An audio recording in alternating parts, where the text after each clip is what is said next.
हरियाणा सरकार में लोक निर्माण विभाग एवं जनस्वास्थ्य अभियांत्रिकी मंत्री डॉक्टर बनवारी लाल ने कहा कि गर्मी के मौसम में रेवाड़ी जिला सहित पूरे प्रदेश में पेयजल आपूर्ति निर्बाध रूप से जारी रहे, इसके लिए जनस्वास्थ्य विभाग पूरी तरह से सजग है। उन्होंने कहा कि जहां कहीं भी पेयजल आपूर्ति को लेकर किसी प्रकार से कोई व्यवधान हो, उसका समाधान तत्परता से सुनिश्चित किया जाए।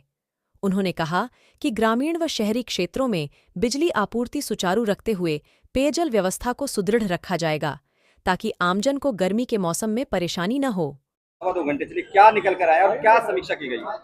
देखो, अभी विधानसभा का चुनाव 3 महीने बाद है और अभी 3 महीने आचार संहिता लगी हुई थी, तो कामों में काफ़ी डिले हुआ, काफ़ी रुकावट आई। तो 3 महीने में काम को कैसे तेजी लाई जाए, इस बात पर सभी विभागों के अधिकारियों से चर्चा हुई और खासकर आज 3-4 महकमों में ज़्यादा चर्चा हुई।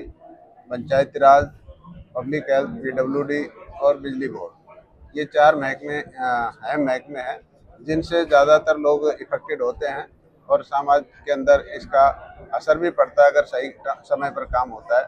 तो सभी अधिकारियों को ये दिशा निर्देश दिए हैं कि भाई आगे जो भी काम करने हैं उनका तुरंत काम हो और जितने भी हमारे जनप्रतिनिधि हैं या हमारे कोई भी आम जन है, पार्टी के लोग हैं, उन सब का जो भी आए काम के लिए उनका काम का निपटारा तुरंत किया जाए, उनका मान सम्मान भी किया जाए।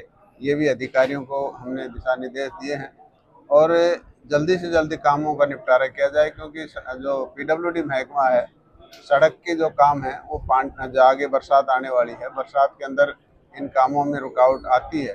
तो हमारे पास ये जो 1-1.5 महीना है, इसके अंदर इस काम की स्पीड बढ़ाई जाए ताकि जल्दी से काम पूरे हों। इसी तरह पब्लिक हेल्थ के जो विभाग है उसको भी हमने डायरेक्शन दी है कि जहाँ भी गंदा पानी आ रहा है, जहाँ भी लीकेज है, उस लीकेज को तुरंत ठीक किया जाए ताकि लोगों को असुविधा ना हो।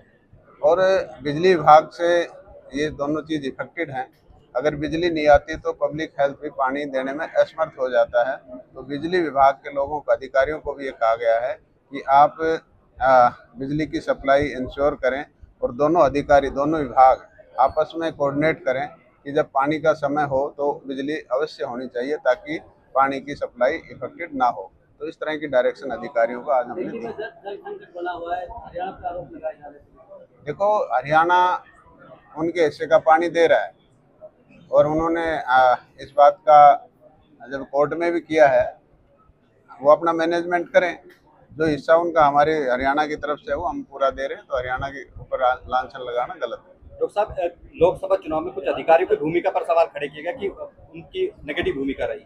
अब जिस तरह से काम हो रहा है, लोग कहीं ना कहीं तेजी देखी जा रही है। यदि ये अधिकारी पहले काम करते तो शायद और बेहतर रिजल्ट आते। उसको किस तरह से देखते हैं, सरकार क्या कर रही है इसके लिए?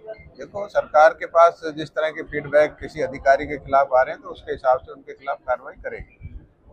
सर, लगातार 10 साल आपकी सरकार रही है, आज इलेक्शन है तो आप कह रहे हैं कि अधिकारियों को दिशा निर्देश दिए गए हैं, लेकिन 10 साल में लगातार लोग शिकायत करते रहे कि सीवर का पानी भरा हुआ है, नल का पानी पाइप टूटा हुआ है, लेकिन कोई सुनवाई करने वाला क्या अधिकारियों पे सरकार का? देखो, ऐसा है, हम समय समय पर मीटिंग लेते रहे। ऐसा नहीं कि आज ही मीटिंग लिए, हम समय समय पर अधिकारियों की मीटिंग, समीक्षा मीटिंग लेते रहे और उनको दिशा निर्देश भी देते रहे और कहीं कमी आती है तो उसको तुरंत ठीक भी करवाया गया है। हो सकता है कमी आई हो, लेकिन उसको तुरंत ठीक भी करवाया गया है। सर, इलेक्शन के बाद राव इंद्रजीत सिंह की नाराजगी देखी गई आपके प्रति?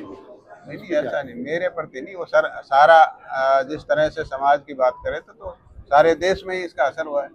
उन्होंने कहा भी बात में, ऐसा मेरे प्रति थोड़ी। तो सब प्रॉपर्टी आईडी, फैमिली आईडी, तमाम इस तरह के सूत्र जो अब रखे गए और समाधान भी किए गए। अब क्या देखते हैं कि रजिस्ट्री नहीं हो पा रही थी, क्या उसमें कोई डिसीजन लेने जा रहे हैं? तमाम इस तरह की बातें आ रही कि प्रॉपर्टी आईडी को हटा दिया जाएगा, रजिस्ट्री हो जाएगी। तमाम किस तरह की सरकार इसको लेने वाली? देखो, सरकार के सामने सभी ने अपनी बात रखी है कि भाई इनका समाधान होना चाहिए, जैसे भी हो, चाहे फैमिली आईडी हो, चाहे प्रॉपर्टी आईडी हो या और कोई समस्या, चाहे बीपीएल की हो, इन सब का समाधान होना चाहिए। और वो माननीय मुख्यमंत्री जी ने सभी डिप्टी कमिश्नर्स को आदेश दिए हैं कि वो सुबह 2 घंटे बैठें और लोगों की जो समस्या है उसका समाधान करें। एक भ्रष्टाचार को लेकर अंकुश लगाया तहसीलों के अंदर लोग सब, लेकिन आज भी अप्रूव एरिया के लिए रजिस्ट्री कराने के लिए लोगों को तहसीलों को चक्कर काटने पड़ रहे हैं। भ्रष्टाचार की बू आ रही है, लगातार शिकायतें मिल रही है। किस तरह से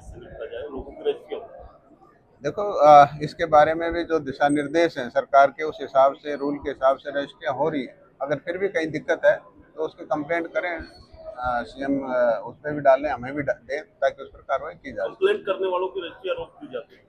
नहीं, ऐसा है, रोक नहीं जाती, उसमें देखेंगे, जांच करेंगे, मान लो उसमें कोई जायज है या नाजायज है। प्रॉपर्टी आईडी के नाम पे रजिस्ट्रियाँ रोकी जा रही है लोगों की। तो उसी के लिए तो सीएम साहब ने कहा कि इनका समाधान करो ताकि लोगों को असुविधा ना हो। 3 महीने के अंदर सरकार को चुनाव में जाना है, उसके लिए क्या तैयारियां हैं?